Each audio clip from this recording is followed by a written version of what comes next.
Hey everyone, Michael here for the Fellowship of Acoustics. It's Milo here. Hi. Yeah, and welcome to this interesting video about interesting guitars. And that's why I'm holding this. Yep. It's about the new Taylor Gold Series guitar. A new release from Taylor. Yeah, and a disclaimer, a lot has changed about this series, about this guitar, which is why I'm holding this, because I want to make sure that I say everything correctly. Yeah, so I know nothing about this guitar. Yeah. I'm completely out in the dark. I know it's different. I know it's a departure from what Taylor usually does. Yeah. And please enlighten me. Yeah, just before we dive in, I should mention that we had a interview with Andy Powers from Taylor himself. Koen actually had an interview with him explaining everything about this guitar, and I was there, so that's why I know some of this information. And that video will be up as well at some point in time. You don't know a lot about it, but you have just played it. Yeah, all I know is how it sounds. Yeah, and we'll talk a little bit more about that later, but first impressions? It sounded great. In my opinion, it sounded better than most of the Taylor guitars I've played. Okay, interesting. Because I thought the same when I heard it. There is a reason why that is. So let's grab it. It is right here. Can you hold it? Yeah, please. So what Milo's holding here is the Taylor Gold Series guitar. This is something completely different.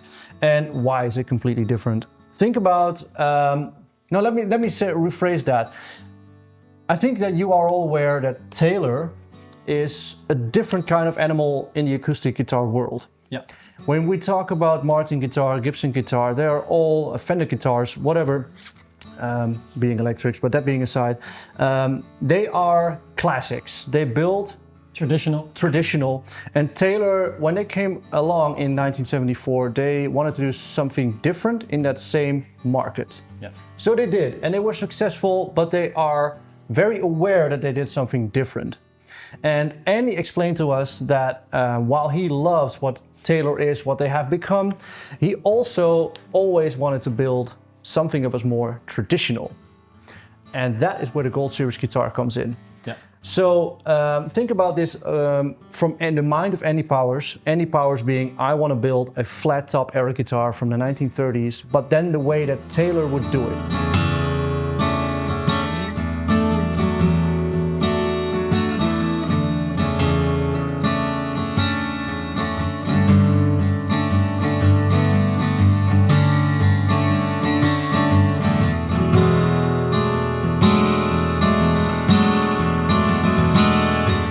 So it is not a exact replica of any flat top from the 1930s. No.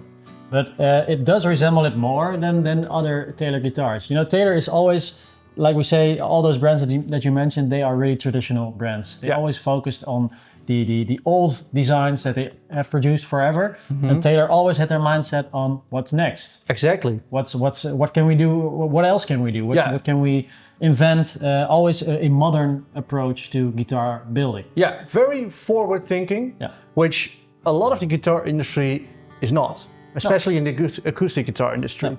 So that's how they really fought to find their own place in this guitar industry. So what makes this guitar different? Let's talk a little bit about those specs. Wood-wise, you could say it's traditional. It's a Sitka spruce top. It's got Honduran rosewood. Beautiful set actually on this one. It's really nice. Back and sides. They do come in two different iterations. They also have an Hawaiian koa and a Sitka spruce top, but we don't have that in stock right now. Honduran rosewood for the bridge as well, which they usually use ebony for. I do have the ebony fingerboard. A new Taylor design. Yeah, a lot of things have been redesigned on this as well. So the logo is more stylistic of that old era as well. The headstock itself actually has a slightly different shape. You might not notice it straight away, but it does. It's got beautiful inlays on here. Let me check. I like this one a lot. Yes, it's like a little bow and arrow. Yeah, it's cut out. It's cut out of the pickguard. Yeah. It's really beautiful. Almost like laser engraved probably. Yeah. The continental inlay is what they call this. Okay. But that's where the similarities pretty much end. Because if you are familiar with Taylor, you know that they, Andy Powers in 2018 released the V-class bracing with Taylor. this guitar has V-class bracing.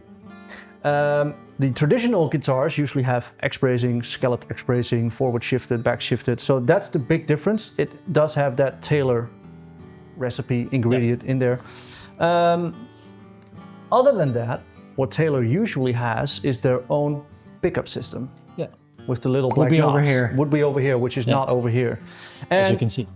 yeah, again, the people from Taylor, they were completely open and honest when they came here to the Fellowship of Acoustics. They personally came here actually to explain everything about this guitar. And this was a gift. Thank you again, Tim, Fedor, for showing up. Big love for Taylor guitars, as always. And they were very open about the fact that they are aware that Taylor is a different brand in the acoustic guitar industry.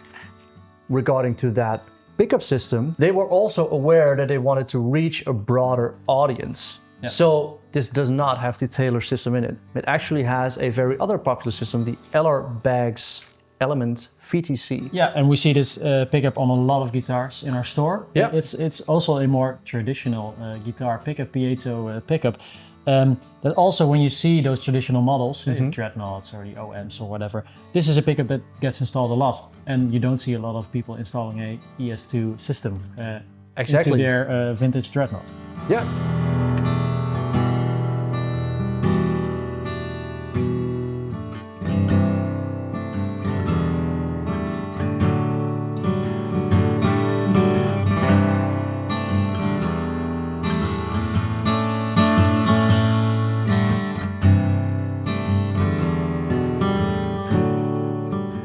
I just had to check a little bit, like I said, because I want to make sure I say everything and I don't forget anything. The shape, it's actually the Auditorium shape, Grand Auditorium shape that they have on their other guitars, but this is the Super Auditorium shape. Do with that whatever you like, but it's been slightly altered. It's a little bit broader. It's more like a small jumbo. A small jumbo. Reminds me of a J185 maybe? A J185, or if you're familiar with European guitars, it actually reminded of me of the Loudons, the O-styled bodies. So like I said, Andy wanted a warmer, older heritage sound, something from more than a generation earlier than when Taylor Guitars was founded. And there's actually a nice quote from Andy here that I want to read out loud to you all. Can you do his voice? No, I cannot do his voice. I will do it in my own voice. Okay. The harder you play, the louder the guitar gets, but it naturally starts to compress the sound into a more controlled, focused tone rather than becoming mushy. Yet these guitars also respond to delicate articulation with a broadly rich voice. When you play a simple note softly, the guitar naturally amplifies it with surprising warmth and volume. Yeah.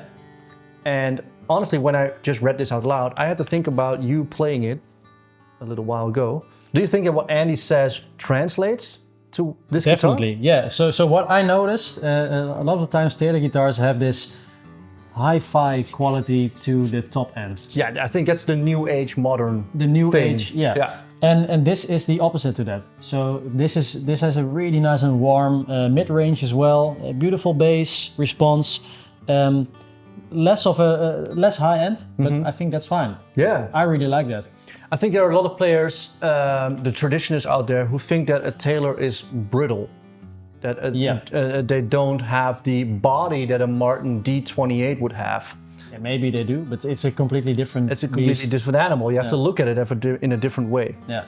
But I think that this sits right in between of those two ways of thinking about the guitar. I think it does. Yeah, I really enjoyed playing it. It plays great as well. It's really comfortable to play to me. Nice, good to hear.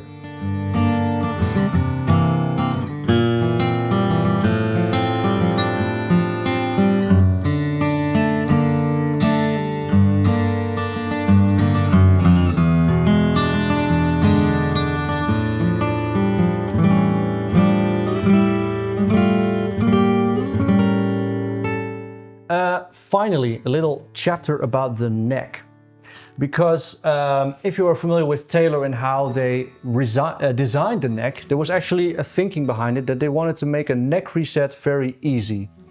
They have that system implemented forever, which allows our luthiers here at the Fellowship to actually take off the neck without any problems to do a neck reset if it's needed. Because But it's a big hassle. It's a big hassle. A neck reset takes a lot of time, so it gets quite expensive. Exactly. I was going to say it costs a lot of money if you have to do a neck reset at some point. So they've taken that a step further. Actually, the neck has a long tenon, so it goes deeper into the body. You can actually see it's very, very far in.